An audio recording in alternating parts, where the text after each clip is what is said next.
over his shoulder and a suitcase at his feet. He didn't seem insecure, just curious as he glanced around the lounge, taking off his jacket and scarf. "So this is Sternensee." He grinned and held out his arms in a what-do-we-do-now gesture. There was confidence in his stance and in the tilt of his chin. A couple of the guys rose to greet him and offered to show him to his room. Sullivan's elbow connected with my ribs as they exited. "1, those eyes," she said. "Lashes to die for." Sullivan, "2, that sweater. Those khakis. Loverboy's got style."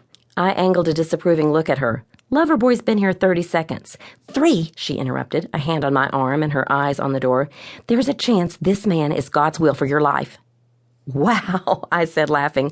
"If God's using you to prophesy my future, he does indeed work in mysterious ways."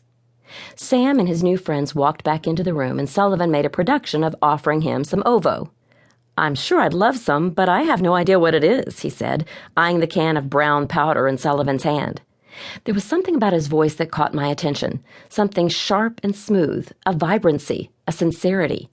He gave Sullivan a lopsided smile as she went on about the health benefits of nutrient-rich ovomaltine and America's loss for not having discovered the chocolate malt drink.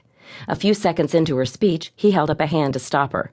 "I don't mean to be rude," Sam said, his smile seeming to soothe some of Sullivan's discomfiture, "but I don't think we've officially met. I'm Sam."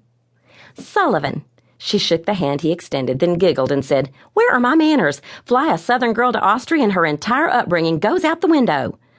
"Not bad manners at all," Sam said, releasing her hand, "and I'd love to have a cup of that stuff you're offering."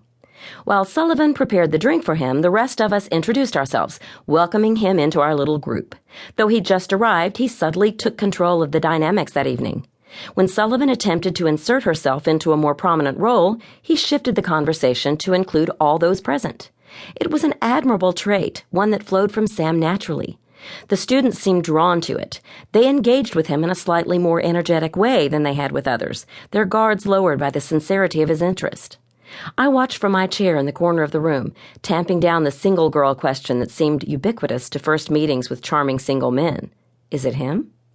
I instructed my mind to pipe down and shook my head at the silliness of the question. I hadn't flown to Austria to meet potential mates, and I was not one of those women who counted on marriage to seal their self-worth. But as I observed the stranger weaving himself into our tight-knit group within minutes of his arrival, I couldn't help the curiosity that swelled in spite of me. Sam was just beginning his second cup of ovomaltine, served again by a somewhat deflated Sullivan, when he looked at me and said, "Lauren, right?" I nodded. "Tell me about you." It didn't take long for Sullivan to decide that Sam was interested in me. "He's not interested, Sullivan," I said one day as we rode the ski lift to the top of Hochkönig. Sullivan would have none of that. "He's smitten, Sullivan. There are a few things in this world at which I'm mediocre, chickadee. Reading men is not one of them." I laughed. "But humility makes the cut." Sullivan turned in her seat, making it lurch and grind. "He talks to everyone. That's what I'm saying. But when he talks to you, there's something different." She paused dramatically.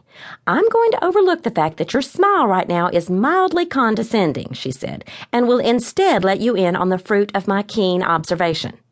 Is there an eject button on this chairlift? "We've established that he has impeccable etiquette. He looks straight at a person when he talks, and he listens with his eyes and his ears. Very rare indeed. But when he talks to you—" She paused, ostensibly to let the suspense build before going on.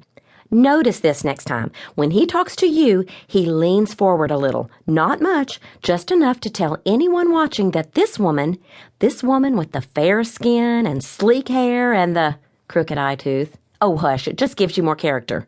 "Right." She went on undeterred. "The way he leans in, all attentive and enraptured, tells anyone watching that this woman right here has his undivided attention." Enraptured? The subtext is, "Don't interrupt. This is important business." "Sullivan," I laughed, "we've got to get you home to Savannah so you can go back to meddling in your own life." She raised an eyebrow, and I patted her knee. "I'll watch for the lean." "You'll find I'm right." It bothered me to admit it, but I had to conclude that there was some genius in my friend's assessment of Sam's body language and intentions. By the 4th week of the Christschule semester, I knew when I headed for the slopes in the afternoon that Sam would arrive in the ski shed outside the hostel right after Sullivan and